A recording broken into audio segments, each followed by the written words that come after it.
折磨啦。於是喺個耳仔邊用細到只有小盤先可以聽到嘅聲音啊！大王放心，我項少龍一定要殺咗呂不韋，為你報仇。小盤成個人震一震，但冇出聲。莊襄王雙眼之間突然間露出既驚異又欣慰，更加有感激嘅神色，跟住好欣慰咁眯埋雙眼，個頭無力咁側埋一邊，就此辭世。一時間，宮內馬上喊聲震天，飛奔大臣跪滿一地。小盤終於成為咗秦國名義上嘅君主。當項少龍翻到烏府之後，已經深夜4更天，佢同滕毅、荊晉都心情沉重。冇咗莊襄王，呂不韋嘅勢力就更加大，亦都更難以牽制。小盤只要一日未滿21歲，就唔能夠加冕成為真正嘅國王，統攬國政。呂不韋呢個右丞相理所當然咁成為咗攝政扶主嘅大臣，而朱姬呢，就成為另一個最有影響力嘅人。但係因為佢喺秦國始終都未能生根，所以亦都要依賴呂不韋，咁先可以互相扶持。基於利害嘅關係，佢兩個人只能夠合作。喺某一程度，項少龍亦都知道自己係促成咗呂不韋對莊襄王6毒手嘅主要原因之一。正好似李斯所講，莊襄王嘅性格同埋佢嘅政見同呂不韋都非常唔同嘅。咁再加上烏廷威嘅洩密，使到呂不韋擔心，如果項少龍向莊襄王揭出咗陽泉軍呢件事，話唔定所有嘅榮華富貴、名利權力都會毀於一旦。咁加上又希望佢以為係自己嘅親生仔嘅小盤早日登基，呂不韋自己本身就更加唔係善男信女，所以咁先冒險走咗呢一着。呢個係偶然，亦都係必然啊！而家秦國嘅大半個江山已經落喺呢個大奸人嘅手裏邊，佢唯一失算嘅地方就係千算萬算都估唔到小盤嘅真正身份。滕毅坐喺艇裏邊話：大王嘅死係咪呂不韋做噶？項少龍點一點頭。荊晉年少氣盛，跳起上身話：咁我哋馬上話俾所有人聽，睇佢點屈身啊！嗱，見到兩位兄長木然咁睇住自己，咁先知道自己呢個意見係幾咁荒謬。佢就話：咁不如我哋馬上離開咸陽，趁住而家秦國國君啱啱死咗，呂不韋亡於暴治，咁我哋離開秦國越遠越好咯。項少龍嘆一啖氣，如果冇小盤嘅話，話唔定佢真係會咁做。為咗自己幾位妻子同眾兄弟嘅安全，乜嘢仇恨都可以暫時擺埋一邊。但係而家自己唔能夠一走了之。滕毅話：君子報仇，10年未晚，眼前呢個甩身機會錯過咗就永遠翻唔轉頭。呂不韋而家最忌嘅人就係三弟，只要隨便揾個藉口就可以將我哋收拾啦。項少龍嘆一啖氣：二哥你走一步先，順便將方子佢哋帶走。滕毅聽到皺皺眉頭話：咸陽城仲有乜嘢值得你留戀呢？荊晉亦都話：三哥，你有姬太后同太子支持，我睇呂不韋呢唔敢亂嚟嘅。如果佢咁使橫手，我哋點俾一拼之力啊嘛！小晉你入房休息先，我有事要同二哥傾下。荊晉以為佢要獨力說服滕毅，咁於是即刻翻入房。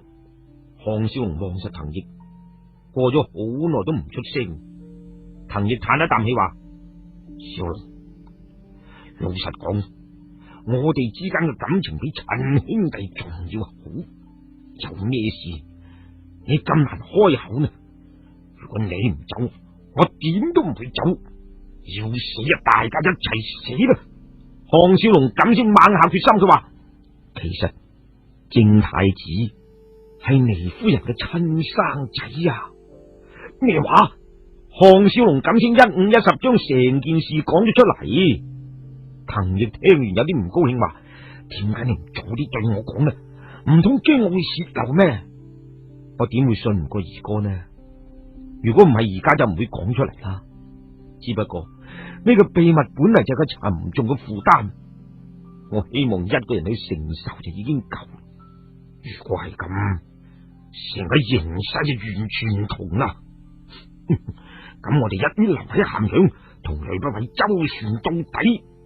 不過要預先準備好退路，必要嘅時候了之大吉。以我哋嘅精兵團，只要唔係從人傾力嚟對付我哋，逃命嘅機會點都有啩。就喺呢陣時，忽然間聽一陣急促嘅腳步聲傳嚟，藤亦同項少龍馬上都泛起一啲不祥嘅感覺。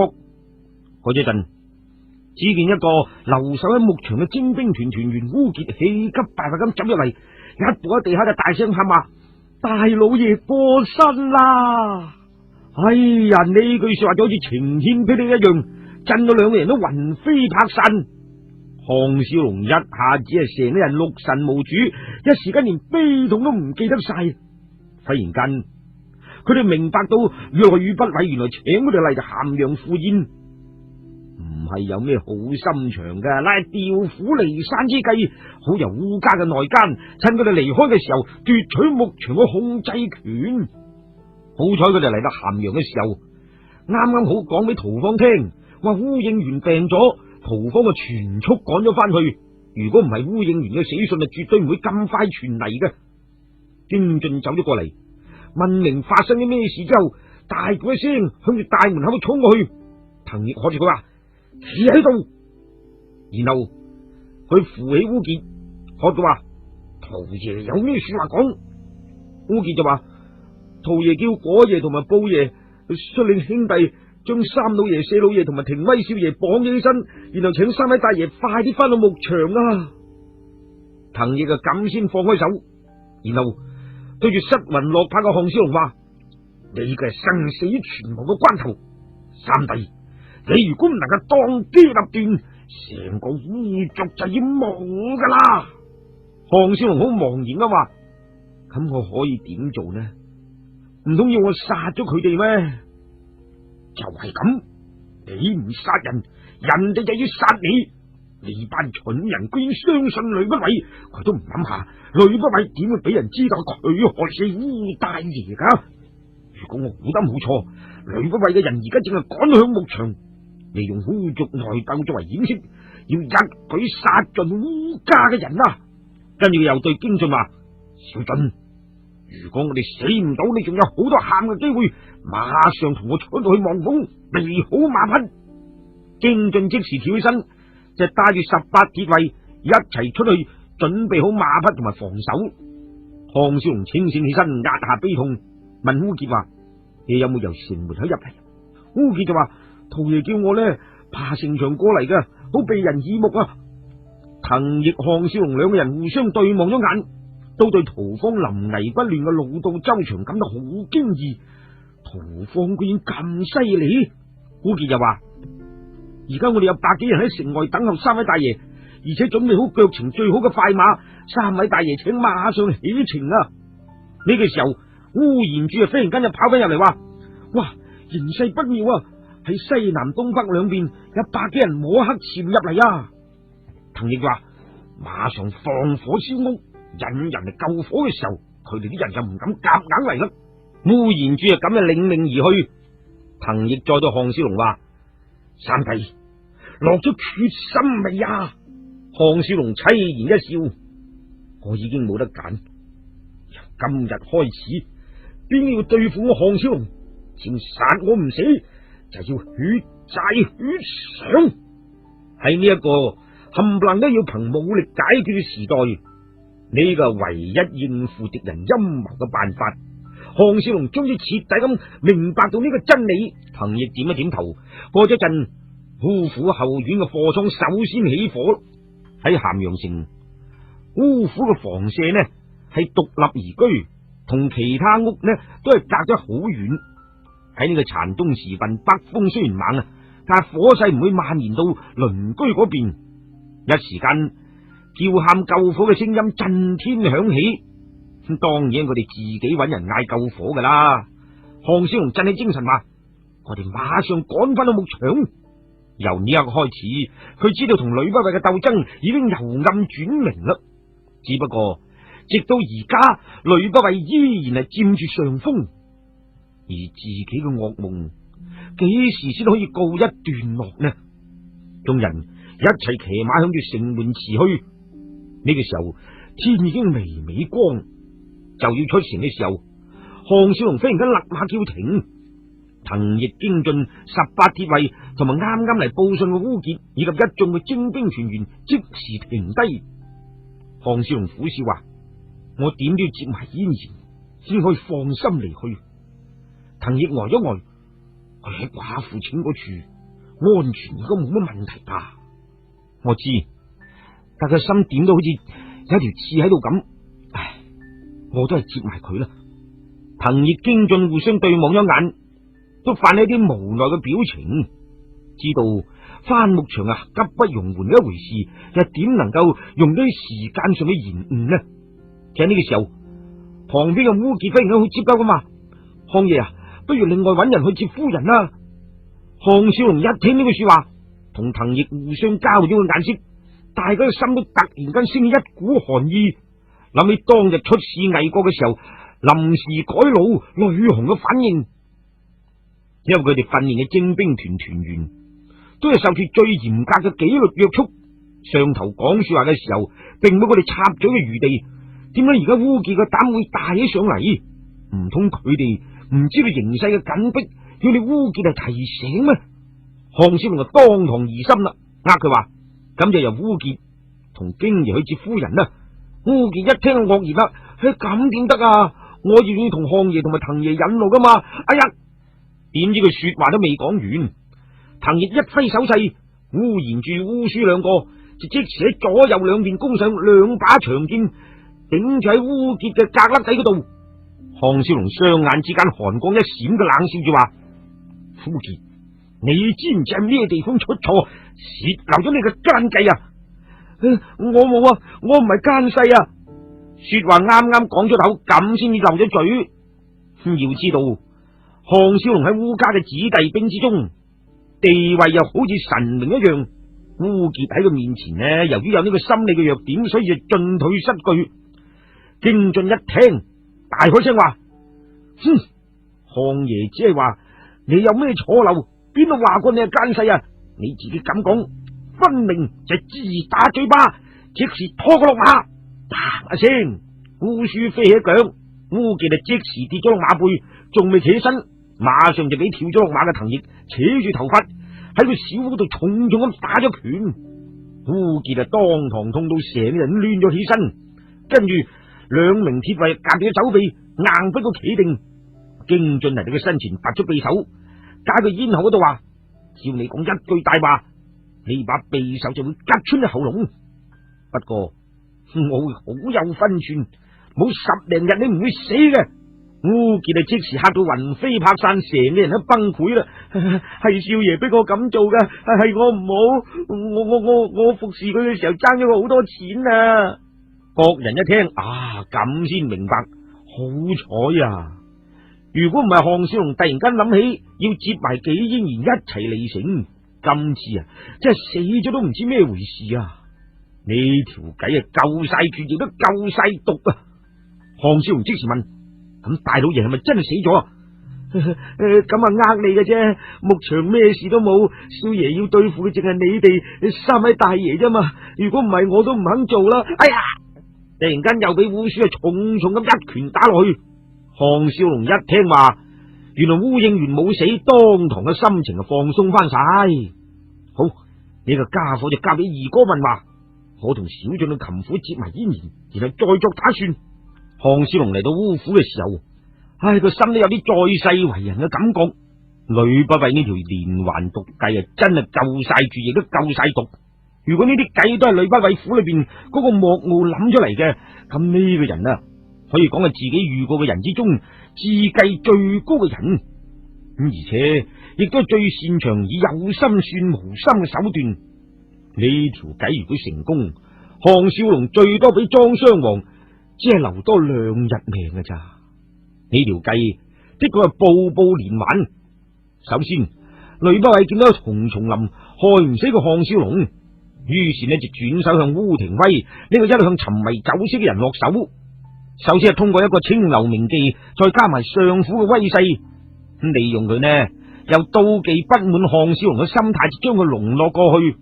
當烏廷威呢好似邀功咁，將烏族準備撤走嘅事泄漏俾呂不韋之後，呢個大家人已經落咗決心，要除去個項少龍，毒死莊襄王，係呂不韋早就定好嘅計策。唯一嘅條件係要等自己企穩腳跟之後，先可以付諸實行。咁於是呂不韋就借宴會之名，將項少龍引嚟咸陽。喺莊襄王橫死之後，就押佢出城，喺路上就將佢置諸死地。呢個時候正係新舊國君交替，秦國上下因為莊襄王嘅死亂作一團。再加上個項少龍嘅仇家又遍及六國，邊個有閒情去理會或者追究呢件事啊？呢個詐帝話烏應元去世，牧場形勢大亂，鬥爭一觸即發嘅奸謀，唔係全無破綻嘅。項少龍同滕奕呢，聽咗烏傑嘅說話，都覺得有啲奇怪，就佢講到屠方嘅犀利得滯，唔似係屠方平時為人啦。但係呢個時候，莊襄王啱啱被害死，佢哋已經成咗驚弓之鳥。對於呂不韋再害死多個烏應元，亦一啲都唔會感到奇怪。而事實上，烏廷威呢，畢竟係烏族嘅人，烏應元係佢親生父親。佢雖然點樣不肖，但係針對嘅只係項少龍，仲未喪盡天良到要殺父親呢個程度。如果佢哋有時間靜心一諗，亦都會發現呢個破綻。但係呢個時候，偏偏有形跡可疑嘅人讓烏虎偷襲，使到佢根本冇時間多諗，只要匆匆趕翻牧場，咁就實挺會跌落呂不韋嘅圈套啦嘛。好彩喺呢個時候，因為項少龍放心唔落紀嫣然自己留喺咸陽，如果唔係啊，真係死咗都唔知咩回事啊！項少龍唞一啖氣，振起雄心，加鞭勒馬，同京進一路就向住咸陽大道直奔而去。秦青聽到項少龍居然喺呢個時候要嚟接走紀嫣然，就覺得奇怪。佢就話：你咪應承請嫣然姐喺呢度住幾日嘅咩？而家忽然間又反口，係咪應該有個合理嘅解釋呢？項少龍嘆一啖氣，世事好多都不如人意嘅。唉，有啲事我真係唔知點講至好。秦青嘅目光緊盯住佢，依然係用咗嗰種冰冷嘅語調話：咁今日大王過身嘅時候，項太傅究竟喺大王耳仔邊講咗句咩說話，使佢聽完之後可以放心瞑目辭世呢？當時只有靜太子一個人聽到，但係佢點都唔肯講俾我同姬后聽。項少龍一聽，哎呀，馬上手足冰冷，知道自己又犯咗個致命嘅錯誤。講呢句說話本身冇錯，問題係事後佢冇同小盤夾好口供。如果俾人問起佢同小盤分別講咗唔同嘅搪塞之言嘅時候，就會揭露佢哋兩個人之中至少有一個人喺度講大話。當時佢淨係顧忌呂不韋，所以係背住呂不韋嚟講嘅。但係唔記得喺床嘅另一邊，駐記秀麗夫人一眾嘅宮娥妃嬪都可以睇到呢件事。呢件事係最終都會傳入呂不韋嘅耳仔裏邊噶。好彩俾秦青提醒，呢件事或者可以透過李斯作一個補救嘅。就喺呢個時候，紀嫣然嚟啦。項少龍就即刻同秦青告辭，然後接埋紀嫣然一路向住城門口直奔而去。嗱，各位欲知後事如何，我哋聽日再講。上回我哋講到項少龍接咗紀嫣然，咁然後馬上呢就會合滕奕一齊向城門口直奔而去。喺路上，紀嫣然已經知道咗一切。滕奕神色凝重啊嘛，今次伏擊我哋嘅行動係由呂不韋麾下嘅第一高手管中邪親自主持。佢雖然淨係帶咗150人，但係人人都係高手。陶管家對呢件事一無所知，可見上府嘅殺權已經逐漸轉移到莫無同埋管中邪嘅一文一武兩個人手裏邊。項少龍皺皺眉頭問：佢哋準備喺咩地方偷襲我哋呢？藤亦就指住冇幾遠嘅梅花峽話：佢哋選當然係逃無可逃嘅絕地，憑我哋而家嘅實力，同佢哋硬碰啊，真係以卵擊石。最頭痛嘅係呂不韋應該由烏傑口裏邊知道咗我哋嘅情況。項少龍心裏暗嘆一啖氣，呂不韋早已經睇穿咗烏廷威係佢哋一個可以擊破嘅缺口，但係自己仲懵然不知，所以先至處處落喺下風。紀嫣然話：對於我哋真正嘅實力，舅爺同埋烏傑所知依然有限，我哋唔使咁擔心嘅。項少龍呢個時候都暗叫僥倖。喺組織烏家呢一支5000人嘅子弟兵嘅時候，佢用咗21世紀軍方嘅保密辦法，除咗佢哋幾個最高嘅領導之外，啲子弟兵只係聽命行事，對人數、實力、裝備、武器嘅情況知嘅呢，只係自己所處嘅嗰部分。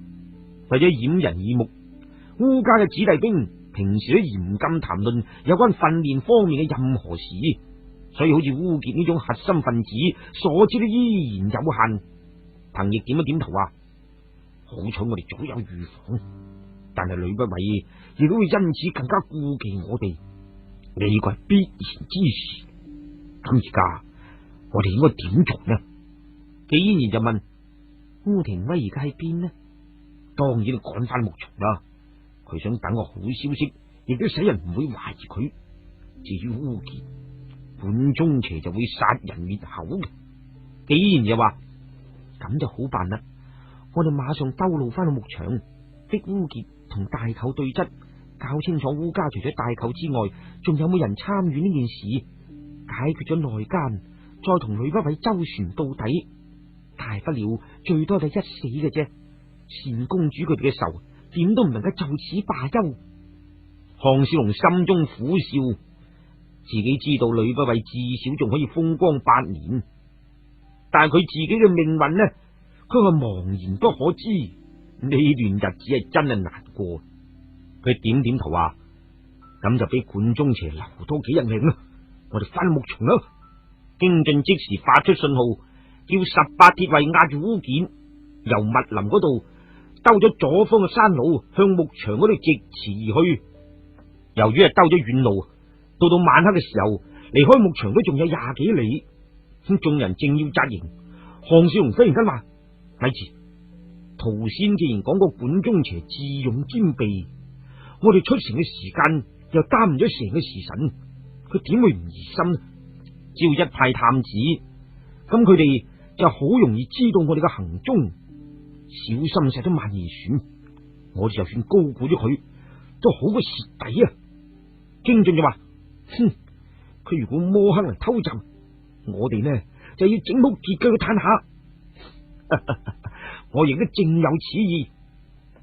於是佢哋就喺條小河邊去紮營，5個營帳圍住中間燃燒住微弱嘅篝火，四邊呢都用樹幹同埋草葉紮咗10幾個假人，扮成係守夜嘅哨兵，都似模似樣。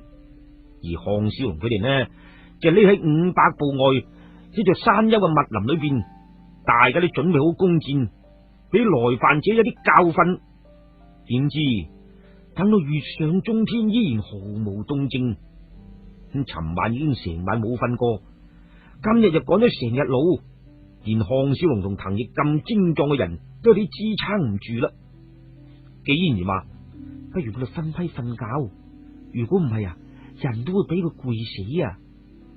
當項少龍醒嚟嘅時候，發現紀然呢依然伏喺自己懷抱裏邊瞓得好冧。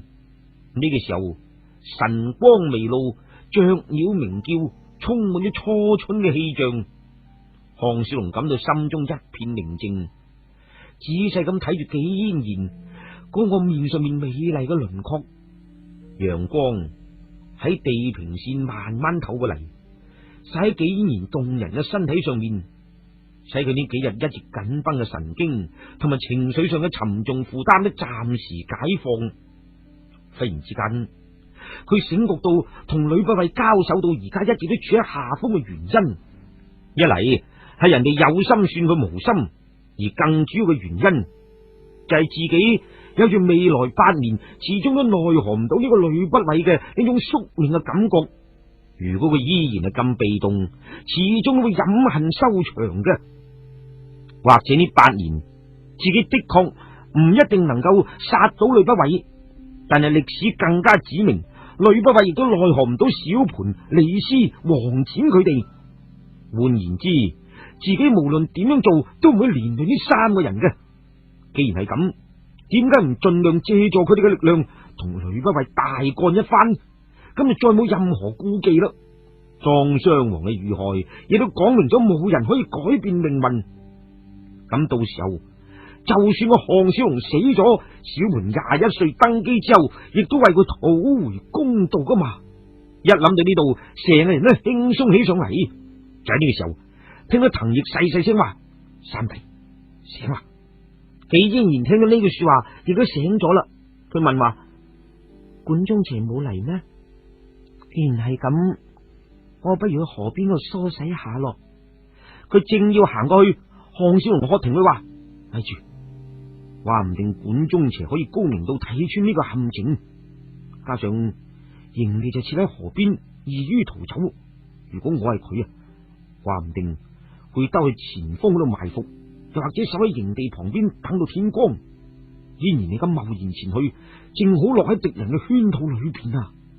滕奕嚟到佢身邊，打量咗佢2眼，就話：三弟，你成個人都唔同晒。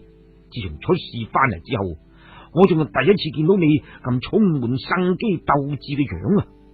項少龍自己心知肚明，係因為頭先忽然間解咗咗心中嘅死結，先振起咗豪情壯志。咁於是即刻將京準同埋18鐵衛召過嚟，話俾佢哋聽自己嘅想法。京準點一點頭話：咁就容易啦。我哋京族嘅獵人最擅長嘅就係山野追蹤之術，只要管中邪方面一有人越過附近，就算而家兜到另一邊啊，都瞞我哋唔過嘅。咁一聲令下，18鐵衛之中嗰6名京士好手就跟埋佢一齊去啦。項少龍同滕奕又將烏傑就盤問咗一番，問清楚烏廷輝佢入局嘅細節。果然呢係有陸靄牽涉其中，陸靄就通過控制一名青樓名妓，最後呢終於係收服到烏廷輝。搞清楚之後，咁2個人呢同紀嫣然一直行上山坡嘅斜坡，欣賞住山野嘅美景。滕奕嘆一啖氣話：睇嚟情形都唔算好壞。聽烏傑嘅說話，應該只有烏廷輝一個人投靠咗呂不韋啫。紀嫣然嘆一啖氣，佢始終都係廷芳嘅兄長，我哋可以將佢點呢？項少龍冷言話：咁就冇咩人情可講，就算唔殺咗佢，至少要將佢押到塞外，由大哥將佢關埋起身，永遠都唔准佢再踏足秦境。滕奕欣然話：二弟你終於回復咗翻去邯鄲時候董馬齒嗰種豪氣啦！京準呢個時候匆匆趕翻嚟話：哎呀，三哥你真係料事如神啊！我哋喺離開營地2里幾嘅地方，揾到啲馬食過嘅草嘅草屑同埋馬糞，跟住追蹤過去，敵人呢應該向住牧場北面嗰個池馬坡嗰度去咗啦。滕奕聽到愕然話：佢幾識揀地方噶噃？嗰個要翻到牧場嘅必經之路，除非我哋而家可以調翻轉頭走另一條路，如果唔係就要攀山越嶺啦。